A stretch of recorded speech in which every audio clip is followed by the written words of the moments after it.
Hello and welcome folks to the Platinum Trophy Show episode 19 for the 12th of September 2020. It's a big one this week. We got a lot of new gaming news to get through. Let's dive in and take a look.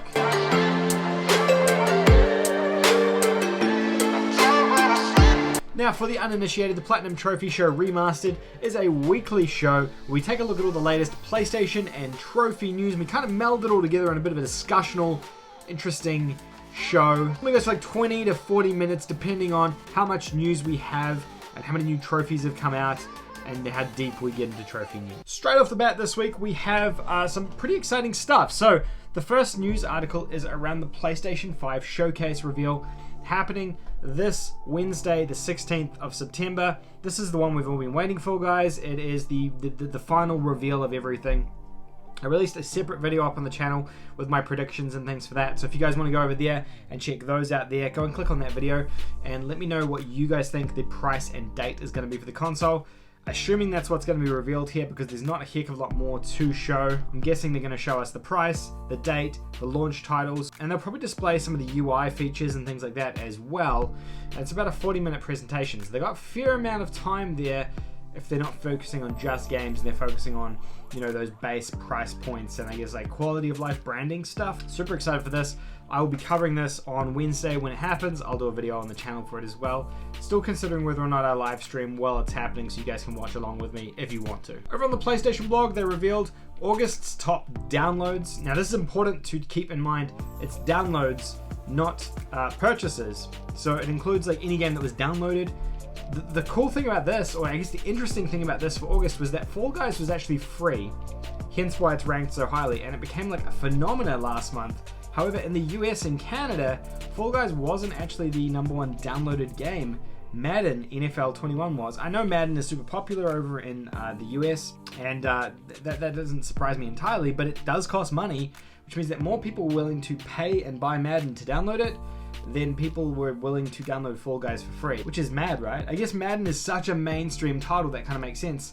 But then, you know, Call of Duty Modern Warfare's in there. I guess Warzone is free technically, so maybe that's why that ranks. And then Ghost of Tsushima also beat Fall Guys.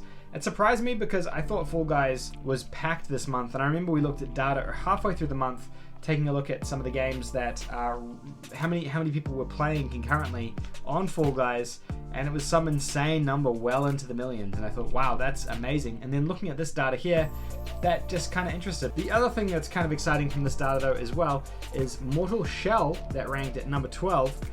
Interesting because Mortal Shell is like an indie title, so for that to rank so highly on this list, I think that's pretty cool. But yeah, dominated by sports titles, which I guess makes sense. It's the month of the sports game. Over on VR, Vader Immortal, and then the usual suspects. Vader Immortal makes sense. It was the big new VR game that came out. So flicking over to PlayStationTrophies.org, we're going to take a look at all the news from the Ubisoft Conference that happened yesterday. Now, Ubisoft revealed a bunch of, I guess, like their AA style games, and they're coming up for the rest of this year. One of the announcements was Scott Pilgrim vs. the World Complete Edition. The reason this is relevant is because this was a game that's been released on consoles and then has been removed because of licensing problems and the publishers losing the license to the game. So it's interesting to see this finally making a comeback. It's due to come back late 2020 on the PlayStation 4 and Xbox One. Ubisoft revealed a ton of stuff at this conference, so we'll go through each of those now. The other thing that's relevant, I guess, is Prince of Persia Remake. We've been talking about this for a couple of weeks now, so we knew it was real. So this is confirmed now for the 21st of January 2020. Personally, I didn't think the trailer was that impressive for a full remake, especially if you compare it to Mafia or any of the other remakes that have happened this generation, so it's kind of a weird one, but I guess it's exciting for people who are really into Prince of Persia. I'm still on the fence of whether I'll check this one out or not. I did kind of like the idea of getting back into Prince of Persia, but I also wasn't super impressed with the trailer that they showed. I guess as more time passes, we'll kind of find out a bit more. And the last big announcement out of Ubisoft's conference is Immortals Fenyx Rising. You guys might remember this one as Gods and Monsters, which was a game that they revealed a couple of years ago and then delayed. This has now been rebranded and remade as Immortals Fenyx Rising. It's coming out on the 3rd of December, which is super soon. It's crazy that a game is, I guess, redone and re-revealed like this and is just coming out like that. I love it when they do that, by the way, but this is interesting. And it seems to be redone as a bit of a third-person sort of RPG style game, very similar to Darksiders on the PlayStation 3 and 4, or Zelda as a sort of dungeon crawling third-person game, obviously leaning into the sort of like gods and monsters mythology still, but they've changed the name of it completely. I'm definitely more intrigued by this game now, and the fact that it's coming out so soon I think is very appealing as well. There was a couple of other little announcements from the Ubisoft conference, but I don't think they're really that relevant to get into today, so I'm just going to skip over the rest of those. But those are the top 3, I would say, in my personal opinion at least. What did you guys think of the Ubisoft press reveal? Did you guys have anything interesting there? Did you think it was relevant? I sort of don't understand why this wasn't just included in their sort of E3 next gen showcase they did a couple of weeks ago or months ago now. I kind of wish they'd just sort of done it all in one go. Yeah, I guess that's just another Ubisoft thing. There's been a patch for Marvel's Avengers which has gone live. This it covers off and fixes a couple of things. It doesn't fix the trophy glitches that people are experiencing at the moment, and I've actually recorded a video about that which will be going live on the channel probably tomorrow, talking about trophy glitches and bugs, specifically around the trophy for completing the villain sectors, which is still bugged. Someone on PSN Profiles has unlocked it, but they've unlocked it not by proper purposes. They've hacked it to do it. So this fixes a ton of things in the game, which is good because the game does have problems, but it doesn't fix that bug. So if you guys are waiting for that to happen, unfortunately, that hasn't been fixed yet. So Sega made this weird announcement about Sonic, basically just saying, yeah, it's continuing. The article here reads that like Sonic's 30th birthday is next year, so Sega has an event planned for next year to celebrate that. I guess similar to how, or as they say here, Mario is being celebrated with his 35th anniversary this year, which is good. I like Sonic. Hopefully Sega do him good. They've done him dirty a number of times over the years, so it'd be really nice to see him treated well. And yeah, hopefully we see a couple of new Sonic games in 2021. Be nice if we saw a standard sort of 3D Sonic and a 2D Sonic, and they kind of covered off both audiences there. I'd really like that if they did. I don't know if many of you guys are Sonic fans. I'm curious to get a vibe in the comments. You guys know that I like the mascot games like Sonic, Crash, Mario, those kind of guys. So curious to get your thoughts on Sonic as well in the comment section down below. This one here's a bit of a disappointing one. Lords of Fallen 2 has restarted development at a new studio. You guys might remember this. This was the Souls-like game that came out at the very start of the PS4 generation. Started off as an indie game and then kind of got bumped up to that next level to be a AA style game with a proper publisher behind it as well. And the game was good. It was very competent for what it was. I would say the challenge with it is that it wasn't as good as Dark Souls, and then as soon as Dark Souls Remastered came to PS4, and then Dark Souls 3, and then Bloodborne, obviously this game was kind of irrelevant because there was better options for a Souls-like game, but when it launched, it was the only Souls-like, and it was awesome. I remember playing it and loving it. Probably doesn't hold up now compared to those games, but they announced they were working on a sequel, and now the development has completely dropped. They've decided, I guess, Hexworks will now be picking up the development on this game. The studio opened in March and consists of 2 teams based in Barcelona and Bucharest, which have been working on developing Lords of Fallen 2 for the past 6 months. And they've obviously decided to split that workload out now, so this new team is taking over as the primary developer for this title. Looking forward to seeing what they do with this, especially with the additional funding from the first game and now the hype from the first game. Hopefully building something really cool out of this one, but I guess we'll wait and see when this finally launches. That's actually the last news story I want to talk about today. So let's get on to trophy talk and have a look at all the trophies that were revealed on PSN Profiles this week. There's not a ton here that I want to talk about, maybe about 7 or 8 games. The first is Donut Break. This is another Brick Breaker game made by the same guys that have been releasing the Sushi Break games. The trophy list looks almost identical to me.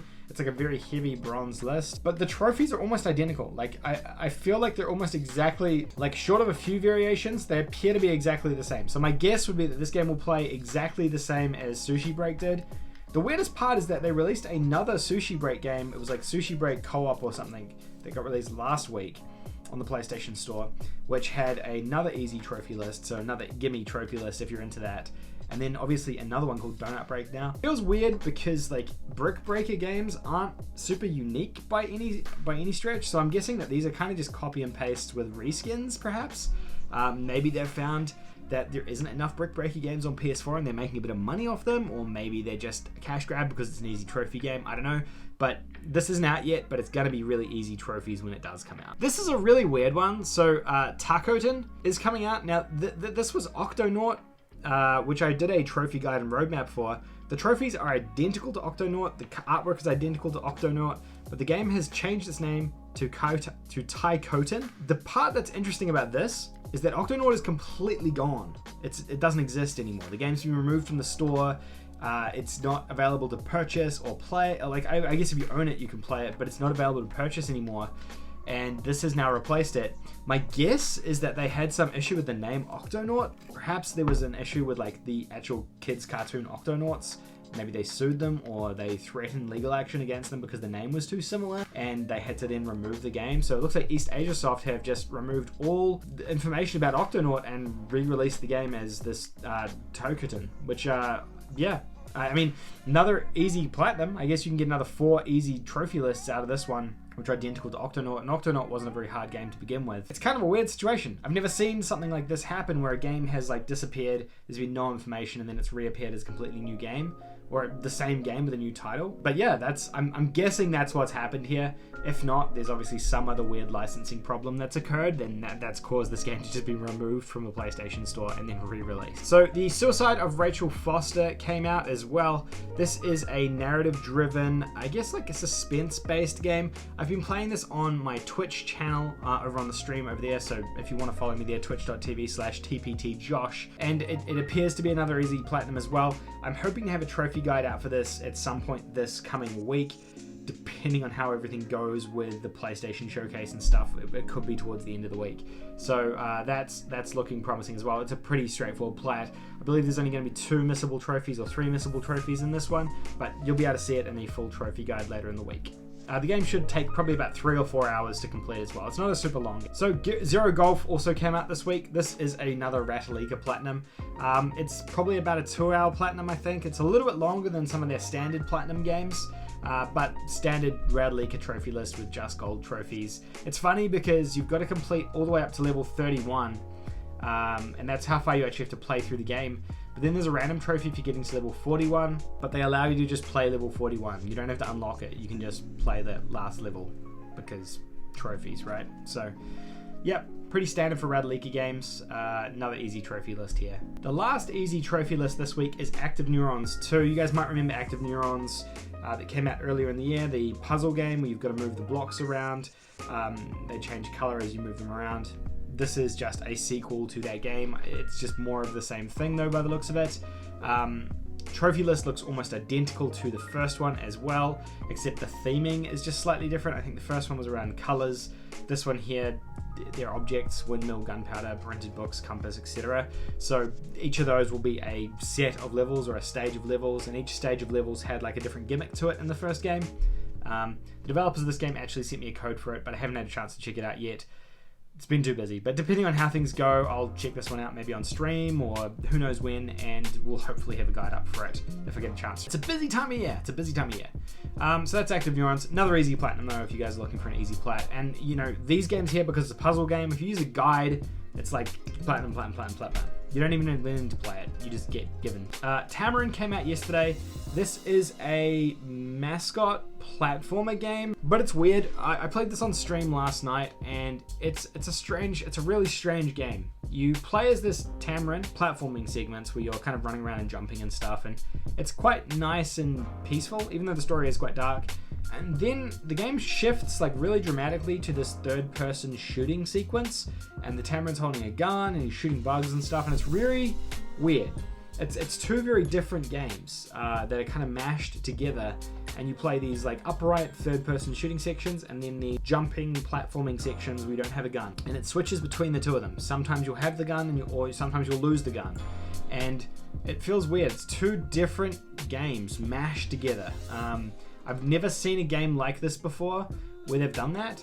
From a trophy perspective, this is another one I'd hope to have a guide up for as well. It appears to be an easy platinum. I think like 4 or 5 hours maybe to get the platinum trophy. There's only a couple of things to keep in mind, and those are the collectible based trophies for Fireflies, collecting all the currents on those particular levels, rescuing all the birds. Those are all the collectibles in the game. Those are probably going to cause you a little bit of grief. But apart from those, it's a weird game, this. I don't know if I like it or dislike it yet. I've only played maybe about an hour or so of it, and I'm conflicted for sure. The Walking Dead Onslaught had its trophy list go live. It's hard to say on this one. It's a very heavy bronze list, 40 trophies, so a 50 total trophy list, 40 bronze, 6 silvers, and 3 golds. Now, because I liked the previous Walking Dead VR game so much, I'm going to give this one a go at launch as well. I'm quite keen to do that. So we'll see how we go, and I'll probably have more information about this in the coming weeks, but it's nice to see the trophy list go live now. But these 3 golds here for fully upgrading all the weapons, that could be time consuming. Completing Alexandria by gaining the max population, buildings, blah blah blah. So there's obviously like a township mechanic there, some sort of like overarching mechanic, and then completing all the chapters on veteran difficulty could be hard. The challenge is we don't have a ton of really great VR games coming out, so when we do get like a VR game like this that looks quite good, I'm going to jump on it and praise it a little bit because there's just not enough of them. So we'll see how this goes, but there's a ton of trophies for finishing this on veteran difficulty and things like that, so it's not going to be a gimme platinum, but it could be a really great game. So keep it on your radar, I would say. And this is the last one. This is FIFA 21, so its trophy list went live as well on PSN profiles. 37 trophies, 16 bronze, 17 silvers, 3 golds, and 1 platinum. It has the exact same trophy list pretty much as FIFA 20 did, except for a couple of things with the online components. Still very heavy on multiplayer, still very heavy on completing FUT challenges as well. If we go and sort by gold, well, you can just look at the golds. Play a game in Division 4 or higher FUT division. Rivals. The other is for winning the UEFA Champions League final. That one's actually not too bad in comparison to this FUT one. And then you've got one up here for reaching Division 3 in Volta squads. Volta being I think Volta's the co-op mode, right? Where you play with multiple controllers on the same thing. Anyway, this is FIFA 21. I'm not like super familiar with FIFA and the trophy list associated with FIFA. I'd like to do a guide or something on this. If you guys are interested in the FIFA guide, let me know and I can look into that. But that's FIFA 21. The trophy images look kind of cool. I don't mind the like purple and turquoise look on them. They look neat. The platinum images, meh. But they're like the actual color scheme, I don't mind. It's pretty nice. But that's all the trophies that have come out this week on PSN profiles. Obviously the big news being PS5 finally getting revealed. Xbox also had its reveal event last week, but I didn't really want to fit it into this and try and squeeze it in. It just didn't make sense. But yeah, let me know if there's anything here trophy-wise that you guys are playing this week, or you're interested in, or you want to know more information about. Maybe I can help answer in the comments, or follow it up with a different video if that is of interest to you guys. Otherwise, thank you again for watching. Really appreciate it. Channel has grown tons over the last couple of weeks, and it's been a little bit overwhelming. Been trying to juggle that Twitch second channel. There's been a lot of stuff happening, so I appreciate you guys sticking in with me while I try and get a better schedule and rhythm together. This video might not come out on the scheduled date just because there are a couple of other videos that might need to bump ahead of it.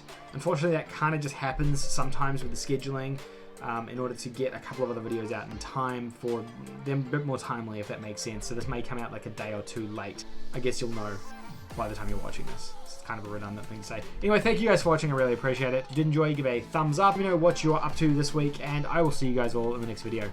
Bye!